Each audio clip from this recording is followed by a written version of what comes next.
Գորտերը Սևանի իրենց բաժին ջրում երգչախմբով դիմավորեցին առավոտ շուտ Կարճախբյուրի ափիեկացյուրերին։ Բեռնատարը ամառային իշխանի մանրաձուկ է բերել լիճ լցնելու։ Նախ ցուցադրական թափանցիկ դույլը ձեռքից ձեռք անցավ, որ բոլորը տեսնեն ինչ չափի ձկնիկների խմբականակ է։ Ապա խողովակն ամրացրին ու սկսեցին հերթով դատարկել մեքենայի խցերը։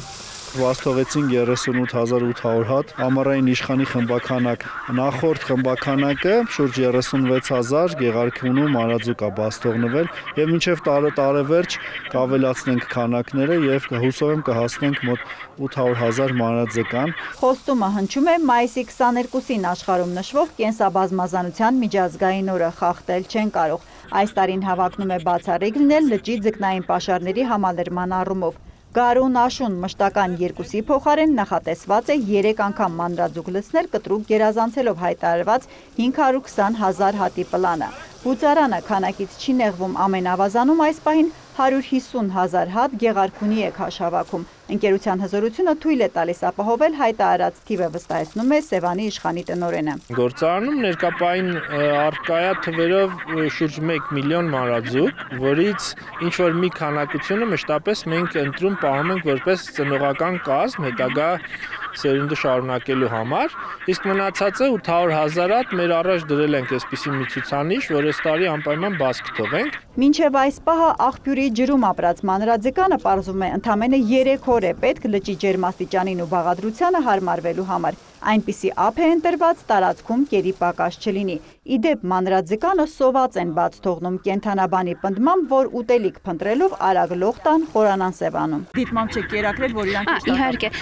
նախապես չեն կերակրում, նախ որովհետև ստրես չլինի տեղափոխության ընթացքում, քանի որ ստրես են տանում սկսում են շատ թթվածին ծախսել, որպեսզի ավելի թեթև տանեն այդ տեղափոխման process-ը եւ այլն, եւ բնականաբար որպեսզի նրանք սկսեն աշխատացնել իրենց բնազները եւ կերպ ընտրել։ Ամառային իշխանի այս խմբականակը հատի հաշվով 300 դրամ ծախսով հասցվել է միջինը 34 գրամի։ Նկատելի խոշոր է նախորդ տարիների համեմատ, որ հեշտ հարմարվի Սևանին մեծանա, կորուստը շատ չլինի, չսատկենք ամսիգի ու մյուս ձկների կեր դառնան։ Որորներն իհարկե անմիջապես հավաքվեցին ջրից իրենց բաժինը թռցնելու։ Բնության օրենքն է, էկոհամակարգն իր կանոններն ունի, ասում են մասնագետները։ Հնդածս հպարտանում նաև ապրիլ-մայիսի առատ անձրևների շնորհիվ Սևանի մակարդակի նոր ցուցանիշով։ Մայիսի 22-ի դրությամբ Սևանալճի մակարդակ կազմում է 1971 մետր, ինչը 22 սանտիմետրով բարձր է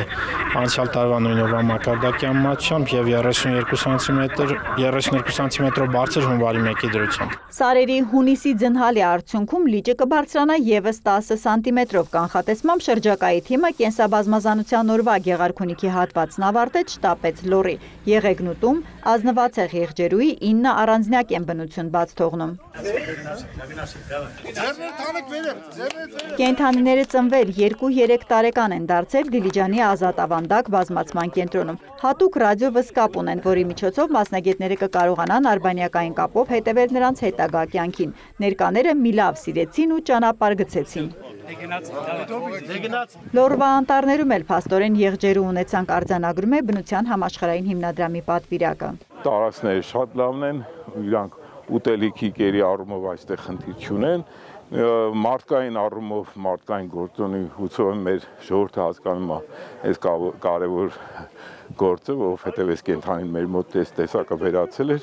մի բավականին մեծ ջանքեր են գործել, որ վերականգնենք Հայաստանում։ Նախորդ տարիներին բաց թողնված 22 եղջերուները ձուլվել են վայրի բնությանը, ոչ մեկին գայլերը չեն կերել, հաշվետվությամբ սկսվեց կենսաբազմազանության տոնի եզրափակիչ հատվածը։ Օրվա միջոցառումները նախարար Սիմիդյանն ամփոփեց կառավարության նիստից բերած անակնկալ լուրով։ Կառավարությունը հավանության արժանացրեց խոշոր կաթվածքների պահպանության միջազգային դաշինքին,